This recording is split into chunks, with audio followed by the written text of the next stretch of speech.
তপসী মাছ দিয়ে টমেটো পেঁয়াজ রসুন কুচি দিয়ে এই রকম ঝোলঝাল রান্না করে খেতে কার না ভালো লাগে। তপসী মাছ ভাজাও কিন্তু মজা। বাই দ্য ওয়ে, আমি মুনমুন ভ্যারাইটি অফ লাইফ থেকে আজকে আপনাদের সাথে শেয়ার করব তপসী মাছের রান্নার এই রেসিপিটি কিভাবে আমি করি। চলুন মূল পর্বে চলে যাচ্ছি। আমরা রান্নার মূল পর্বে চলে এসেছি। এখানে তপসী মাছগুলোকে আমি ভালো মতো ধুয়ে লবণ হলুদ আর সামান্য লেবুর রস দিয়ে সুন্দর করে মাখিয়ে রেখেছি। এখন যেটা করতে হবে, মাছগুলো ভাজতে হবে। আগে মাছটা ভেজে নিই, তারপর মূল রান্না। মাছগুলো এক এক করে ভেজে নেব। মাছগুলো ঠিক এই রকমভাবে ভেজে নিয়েছি কড়া কড়া করে, না হলে খেতে মজা লাগবে না। মাছ ভাজা হয়ে গেছে, তেলও গরম আছে, দিয়ে দিচ্ছি কালো জিরে ফোড়ন। এবার দিয়ে দেব কুচিয়ে রাখা পেঁয়াজ। 1 কাপ মতো পেঁয়াজ দেব। পেঁয়াজের সাথে দেব কুচিয়ে রাখা রসুন। সব উপকরণ একসাথে ভেজে নেব। পেঁয়াজ ভাজার সাথে কয়েকটা কাঁচামরিচ দিয়ে দিচ্ছি, তাতে সুন্দর একটা ফ্লেভার আসবে। পেঁয়াজটা এইরকম হালকা হালকা বাদামি রং হয়ে গেছে। এখন দিয়ে দেব টমেটো, কেটে রাখা টমেটো। দেব হলুদ গুঁড়ো, দেব সামান্য মরিচ গুঁড়ো, দেব লবণ। সবগুলো উপকরণ একসাথে ভালো মতো মিশিয়ে টমেটো সেদ্ধ হওয়া পর্যন্ত অপেক্ষা করব।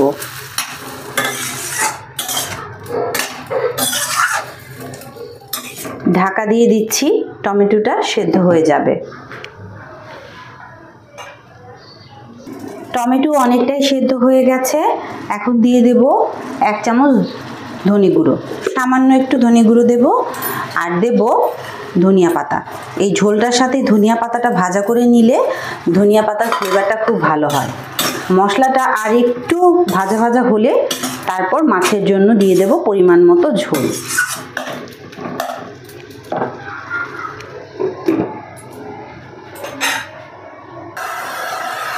মশলাটা কি সুন্দর ভাজা হয়ে গেছে, টমেটোটাও ভালো মতো সেদ্ধ হয়ে গেছে।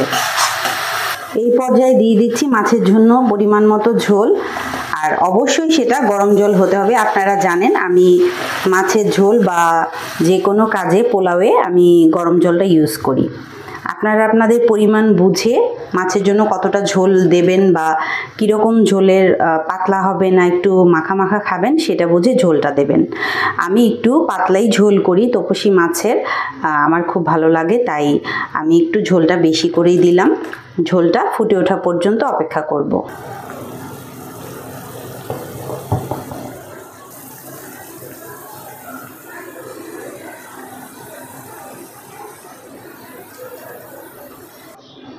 ঝোলটা ফুটে উঠেছে, মাছগুলো সুন্দর করে ঝোলের মধ্যে বিছিয়ে দেব।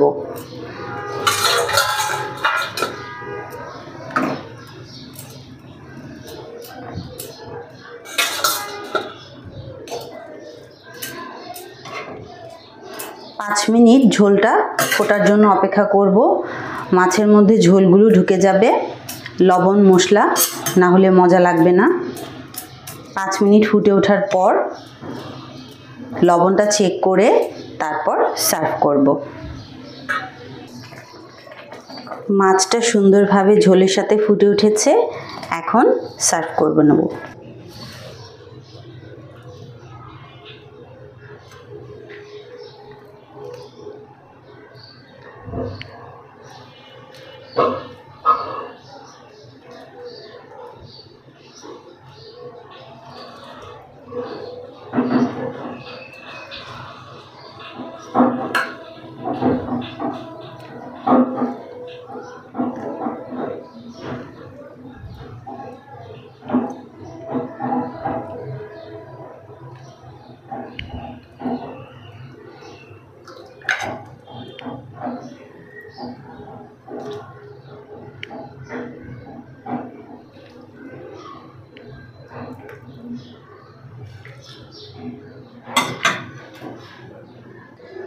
সার্ভ করে নিয়েছি তপসী মাছটা।